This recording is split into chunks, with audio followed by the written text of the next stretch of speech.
ആ ആ, മിടുക്കി.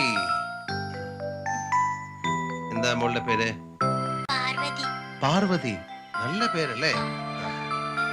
ഡോക്ടർ അങ്കിള് മോളെ പാറക്കുട്ടി എന്നേ വിളിക്കും. എന്റെ അമ്മയും എന്നെ അങ്ങനെയാ വിളിക്കുക. ഡോക്ടർ അങ്കിൾ, എനിക്ക് എന്റെ അമ്മയെ കാണണം. അമ്മ വന്നിരുന്നല്ലോ. അപ്പൊ പാറക്കുട്ടി ഉറങ്ങായിരുന്നു അല്ലേ? ഇപ്പൊ പോയതേ ഉള്ളൂ. മരുന്നൊക്കെ വാങ്ങിച്ചിട്ട് നാളെ രാവിലെ വരും. വേണ്ട, എനിക്ക് ഇപ്പൊ കാണണം. കരയല്ലേ?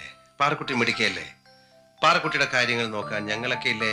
ഡോക്ടർ അങ്കിൾ ഉണ്ട്, നേഴ്സ് ആന്റി ഉണ്ട്, ആ ഡോക്ടർ ആന്റി ഉണ്ട്. കിടന്നോളൂ. ഡോക്ടർ അങ്കിള് ഇടയ്ക്കിടയ്ക്ക് വന്ന് നോക്കിക്കോളാം. ഇനി അമ്മ വരുമ്പോ പാറുക്കുട്ടി ഉറങ്ങുകയാണെങ്കിലും വെളിച്ചെണ്ണത്തിൽ കണ്ടിട്ടേ പോവെന്ന് പറയണം. തീർച്ചയായും. ഓക്കെ. ഡോക്ടർ ആനി ഈ കുട്ടിയുടെ അടുത്ത് തന്നെ ഉണ്ടാവണം. എന്തെങ്കിലും വിശേഷം ഉണ്ടെങ്കിൽ എന്നെ അറിയിക്കണം. അതൊക്കെ നഴ്സുമാരുടെ ജോലിയല്ലേ? എന്താ കുറെ ശവങ്ങൾ മരിച്ചു കയറി ടെക്സ്റ്റ് ബുക്കിൽ നിന്ന് അർത്ഥമറിയാത്ത കുറെ തിയറികൾ മരിച്ചു കലക്കി പഠിച്ചാൽ ആർക്കും ഡിഗ്രി കിട്ടും. പക്ഷെ ജീവനുള്ള മനുഷ്യനെ സ്നേഹപൂർവ്വം പരിചരിച്ചെങ്കിൽ മാത്രമേ തൊട്ടും കൊട്ടിയും ശ്രമിച്ചു നോക്കാതെ രോഗം നിർണ്ണയിക്കാനുള്ള വൈദ്യസിദ്ധി ദൈവം വരമായിട്ട് നൽകൂ. ഏറ്റവും വലിയ മനുഷ്യ സ്നേഹിയാണ് ഏറ്റവും വലിയ ഡോക്ടർ. ഏറ്റവും വലിയ മരുന്ന് സ്നേഹവും. അതങ്ങനെ വർക്ക്ഷോപ്പിൽ കാർ നന്നാക്കുന്ന ലാഘവത്തോടല്ലേ ഇതൊക്കെ രോഗികളെ പരിശോധിക്കുന്നത്. നിങ്ങൾ റൗണ്ട് സെൻഡ് ചെയ്തോളൂ, ഞാൻ പിന്നെ ജോയിൻ ചെയ്തോളാം.